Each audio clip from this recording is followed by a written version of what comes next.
Alright, so this is my first resource for vocabulary, and it's kind of a two-in-one because these websites kind of link together to create a more cohesive resource. But the two sites that we're going to talk about is TeachingBooks, which uses vocabulary.com, and then we'll talk a little bit about how to use vocabulary.com independent of TeachingBooks. But we're going to start with TeachingBooks. So here I have pulled up the vocabulary lists collection. I access this by clicking browse up at the top and then just looking through collections. I mentioned in my other video about this site for comprehension that there's so many things you can do with this website that is based in literature that helps students contextualize different topics and teach ELA across all different subjects. But obviously today we're just focusing on vocabulary. So I'm looking over here in the resource types, and as you can see, there are a lot based on your needs. And I'm just going to look at vocabulary lists.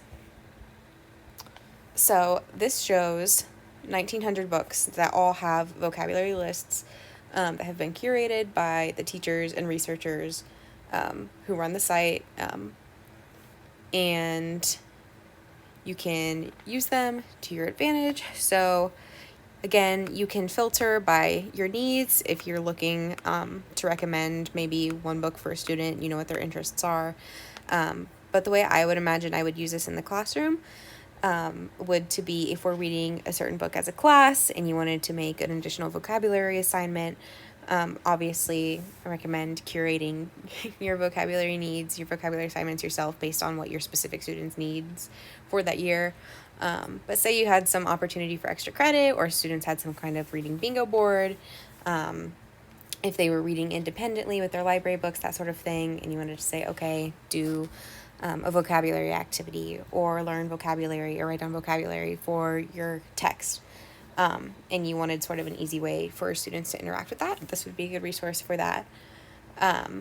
And they can be adjusted based on your needs. This is a good starting point if you're not quite sure where to go, or if you want students to do vocabulary with their independent books but don't have time to go through and curate a list for every book a student is reading at every given point.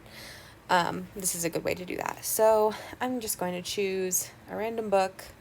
Let's do Long Way Down. All right, and then immediately, because I had it sorted by vocabulary, it brought me down to the vocabulary list.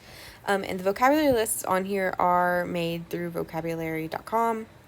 So I'm going to just click on this link, and then it brings up vocabulary.com and it creates an associated list, or it brings up an associated list. And obviously, like I said, this might be something you really want to look at them first if it's something you're going to examine or assign to a whole class. And kind of modify it to fit your needs, because there are a lot of words here, but I feel like this is a good starting point. And the good thing with this website is that there's other learning activities that students can do with the lists. So say someone was reading Long Way Down, they wanted to do a vocabulary assignment to learn a little more, either it's extra credit or just an independent assignment, that kind of thing. They can practice by learning. There's a full screen mode. And then there are different games. So they can practice by answering just regular quiz type questions. If they learn best that way, if they learn best through sort of game based, or if they are more motivated by challenges, Vocabulary Jam kind of puts them against somebody else who's also learning this list. And they kind of face off and work on teams or independently to, I guess, compete with the words for fun. And if there's nobody online, you can create a jam. This would be something to use in the classroom. If you made your own vocabulary list to have multiple students play against each other. So that was the vocabulary jam. And then there's also the spelling bee.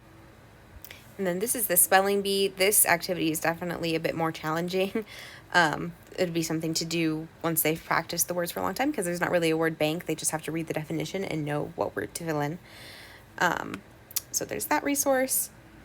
And then this is just a list given of the words, so you don't have to flip through the cards. So if we go back to TeachingBooks, again, you can find those for almost all of the books. Then there's also a word search feature on here. Again, I don't really recommend just taking this and plugging it in as an assignment, but changing it to suit your needs, or if students have time for independent practice with something, this would be a good thing to leave in like clever. So if they have free time, they can do something educational. So you can pick what words you want to show up in your word search, and then create a word search for the student. If the student said, if they had like an extra credit opportunity, they said, I'm reading Wonder, and I want to make a word search. Or they were reading Long Way Down, and I want to do a word search for extra credit. You can do a word search with the vocabulary, or just for fun, so that students can have that entertainment, have something to do with their free time that's still educational and tied into what they're doing and what their interests are. And then there's an option to print that if students want to work with that. And so we're going to hop over to justvocabulary.com, which is the resource that is tied into, I was about to say the title of the book, that's tied into TeachingBooks. And you can also just search through this website, different books. They have roughly the same selection, though, of teaching reading, and I just like to go through teaching reading because I think it's a little bit more user-friendly, and you can also see all the associated assignments. You can sort it. It's easier to navigate the books that way if you do want to do more content-based vocabulary. But vocabulary.com is also just another way to create personal vocabulary lists to give to students to practice electronically.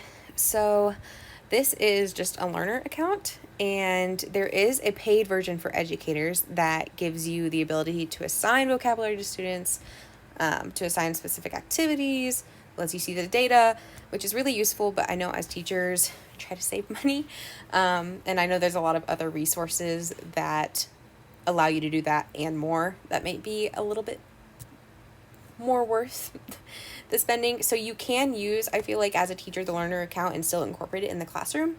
And the way I would recommend doing that is just making your own vocabulary list, and you can pop it into Google Classroom, give students a link to it so they can practice it. They can do the activities and send you a screenshot, or just show you their screen when they're done, so you can see that they've practiced. You can mark it off that kind of way, so you don't have to pay, but you can still keep track of what the students are doing. So if I wanted to make my own vocabulary list, I could just press new list, and it's that easy. So if I just wanted to do random words, and then it automatically puts in the definitions for you. You can choose how you sort it, that kind of thing. And then you can give your list a title. So I'm just going to do vocab 1. And there it is. The only thing about this that is kind of hindering, it's extremely easy, it's extremely accessible, it's really easy to just plop if you have like a document in, fill in the words, and it just makes a really easy to use resource, but it does automatically create the definitions for you based on the dictionary that it has. It doesn't let you put in the definitions yourself. So if there's language that might be a bit confusing to students, that is the one thing that does make it a little bit less accessible. But for something that you just want to incorporate in the classroom for students to have on the side to develop their vocabulary, they can use the vocab trainer, which pre-tests them and then lets them practice a little bit of vocabulary every day based on their level. This is more of a supplementary activity type of resource rather than something that you're really going to base your instruction on. But it is good for that.